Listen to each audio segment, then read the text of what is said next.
Hi guys, this is the part 2 of the previous story that I just posted. Hold your popcorns, let's go through the story together. This is not the story of Boaz. I still don't know how he lets Ruth lie there without touching her. Breasts have always been my weakness, and there they were right in front of me. I reached out to them. Who's them? The breasts now. Please try to keep up. They were firm and soft at the same time. You would have to feel them to understand. One thing was certain, this was definitely not my mother. The lady shifted closer to me, and what you're thinking happened.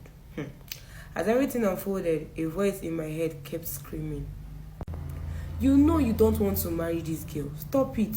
But I didn't. In fact, I couldn't. I'd already started a journey and felt compelled to see it through. The thing about X is that the excitement only lasts as long as the activity itself. When it was over, my eyes cleared immediately. Your eye no go clear before. And the only thing in my head was, what have I done? The moonlight still revealed the outline of her figure. Honestly, who would have resisted this? She stayed beside me for a few minutes before quietly returning to her room. I thought I wouldn't sleep afterward, but surprisingly, I slept very well. Woke up quite late in the morning, around 7 a.m. For me, that was late because I'm usually awake by 6 a.m. My mother was sitting in the living room and smiling at me. "How was your night?" she asked, still smiling. That was when everything clicked. My mother was the one who put that girl up to it. I hissed and rolled over on the mattress, turning my back towards her. "What is it now?" she asked. "Don't you like her?" But liking her was never the issue. The girl seemed like a good person. My problem was simple. How exactly was I supposed to move a wife to the United States? What kind of marriage would we have while she remained here and I remained there? I want to believe that people who marry and immediately begin the process of relocating their spouses are deeply in love. I had only just met this girl. I wasn't prepared for that kind of stress.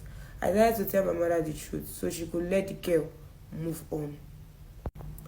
I was home for about 8 weeks because I wanted to supervise the building project I was working on. Toward the end of my stay, I sat my mother down and I told her plainly, "This girl is really nice, but I'll be wasting her time if I told her I was going to marry her." Then I asked my mother, "How long did it take me to come back home?" 3 years, she replied. So I asked her, "If this girl were a princess, Princess is my sister, would you advise her to stay with a man who only sees her once in every 3 years?" My mother became quiet. You could tell she was thinking about it. After a while, she asked, "Isn't there a way you can take her with you?" I answered calmly, "Of course, there is a way. But if it were that easy, don't you think I would have taken you first? I would have taken Princess and my other sister next." "It's not easy, Mama. It could take years." She didn't say another word, not until she served me breakfast. The girl remained in the house until I left Nigeria, but I never touched her again. After I returned to the United States, she stayed with my mother for a few months before eventually leaving. In total, that girl spent 3 years in my family house. 3 whole years of her life. It could have been worse. At least I made my position clear before things went any further. Then I returned to the United States, and that was when everything changed. First, I lost my job. That was the first blow.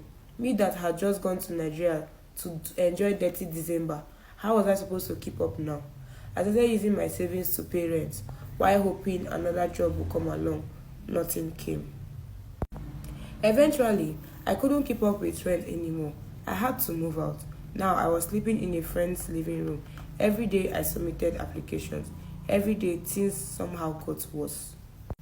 There were nights I cried because I genuinely could not understand how my life had fallen apart so quickly. I wasn't even getting interviews. Application went out every day. Registrations came back even faster.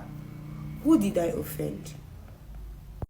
Then one day, what had always been a rhetorical question suddenly pointed me toward one person I had, in fact, offended. I called my mother.